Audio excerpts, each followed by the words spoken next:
Good morning. Welcome to episode 3 of my crazy adventure traveling to a new city every month after living my 20s in the same place. And it is my first work day in New York City, in Brooklyn. I'm going to put in a good days of work. And then after work at 5 p.m., I'm going to see if I can explore the city. We're going to keep it positive and just make sure this day is awesome. But of course, there are challenges to overcome. We got to keep it positive. The first challenge is ergonomics.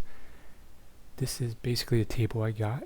How do I make it so I'm not really feeling back pain, neck pain, having poor posture, forearm pain, knee pain? Because I've experienced all these.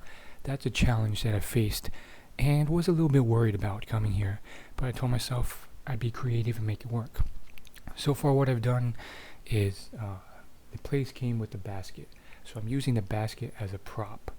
My idea is to go to a grocery store and find books or find something like a tin can that will prop up my laptop. I'm going to use my keyboard. I'm going to put my keyboard on my lap and then my mouse on my lap. And that's how I'm going to do it. So that's one challenge that I'm working through. Obviously, it's not ideal, but I have to be creative. I have to make it work somehow. And maybe I can make it ideal if I'm just creative. What else? As I hinted in the previous episode, this place is okay, but it ain't great. And what I mean by that is, yes, the amenities are fantastic. I got all I need, a wardrobe, a closet, clean room. It's pretty quiet outside. There was a dog barking for 30 minutes, but other than that, really quiet place. But I basically found out I booked this in one of the most dangerous precincts of New York City. I made a mistake and I just saw the word Brooklyn. I zoned in on that. And I failed to realize how large Brooklyn is. And essentially, there's a lot of comments about Brooklyn that I found out about after I booked it, found out about this place, and then went to the internet to get some feedback. Here are some of the comments when I asked for more feedback in a Facebook group about where I booked. I booked in East New York, but not trying to be alarmist, but this is probably one of... So I asked in a New York City travel Facebook group about where I booked. One person said, go to the subway and the city is yours. Another person said, this is East New York, but probably one of the least safe neighborhoods in Brooklyn. I would really try and find somewhere else. Another person said, book on the Upper East Side. I stayed there and it was great. Another person suggested I check the NYPD precincts and sectors. I did, and I'm in the 75th precinct, which is definitely on the more dangerous side. Not the most dangerous. Actually, certain areas in Manhattan are even worse, but definitely more on the dangerous side. Another person said just walk with purpose to the nearest subway and enjoy the rest of the city. Another person said you are not going to have a New York City experience out that far. If you can get somewhere within a 25 subway ride to Times Square as your central point, that will be good. Another person said that is a boring and occasionally dangerous neighborhood. Brooklyn is massive, 2.7 people. As a rough rule from a local, the further east you are in Brooklyn, the worse it is. Another person said not safe, period.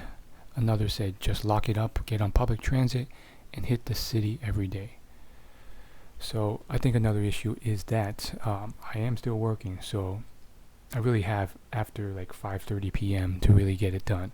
So what about working and walking at night in the sketchy area? Well, my Airbnb host did actually ease my tensions a little bit. She said, I understand your concerns, but let me put things in perspective. I am a 5 foot 1 inch, blonde hair, blue eyes. I work in the restaurant industry and get out work really late some nights. I walk home at 9 a.m. from the subway. I've never had an issue. My husband and I have lived here for 4 years. I've also lived all over NYC in the past 10 years. No matter where I live, I'm always alert. I'm not on my cell phone or listening to music. I'm always looking around. I've never once had issue in this neighborhood. So that's another challenge. I talked to some other people, and one person who is more familiar with Brooklyn and New York, she recommends seeing if I can negotiate. I basically asked her, maybe should I renegotiate how long I stay with this host.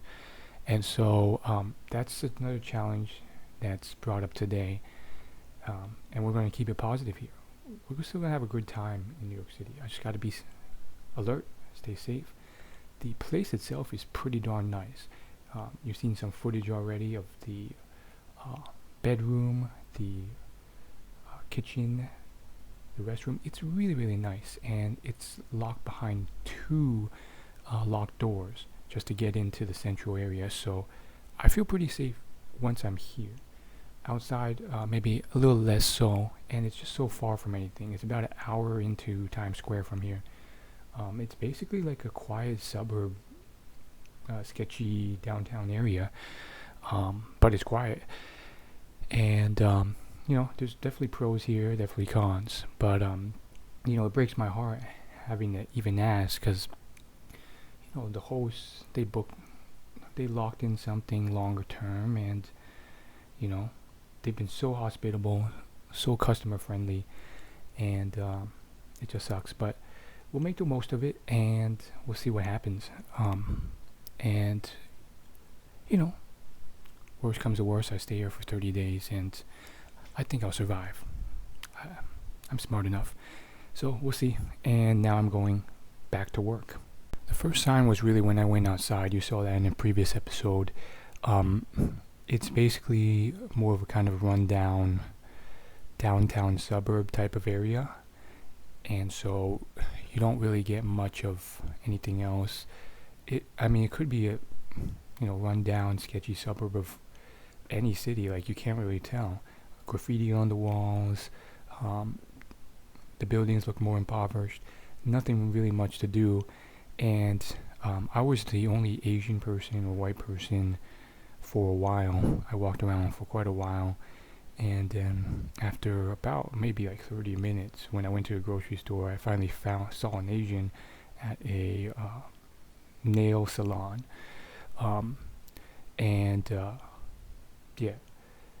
Not saying that's, race is the issue here, because, I grew up in an area where I was the only, or very much in a minority of Asians. But it is something to pay attention to when you want to stay alert.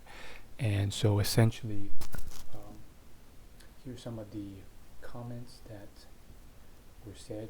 All right, it is about 1:30 p.m. on my first work day, and I wanted to give you guys a quick update on how it's going. In general, I think work is moving along as a success. I'm getting my work done, the internet's working, I'm getting my meetings done. Obviously, the ergonomics is something that I'm still working through. I found that I needed a bit more height, so I was able to find some books in the waiting room. But I was also facing some back pain and a little bit of knee pain. Mostly not knee pain, a little bit of forearm pain. And so, that's something I have to keep working on. I have to keep checking my posture, making sure it's good, and just keeping things going. I think I have a tendency to lean forward from the hip with the setup, which kind of strains my back.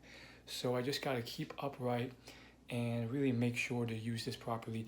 I tried using like here to type, but it was still too high for my forearms. So I'm using my legs basically and trying to space it all, my mouse and keyboard on my legs. So every day comes with a challenge, and I am doing my best to work through it. I try and stand up from time to time and shake things out. But in general, I think it's, possible, which is a good sign. Like, some of these things are coming together. And I did lose something. I packed so many cords and stuff, and turns out I forgot to pack a USB-C cord to charge this headset. But not the biggest deal in the world. I'll solve it. I'll figure it out. I'll buy another cord off Amazon, and we'll be good to go. It's just interesting how many things you lose track of when you have a billion cords and electronics with you and you're moving. So that's that.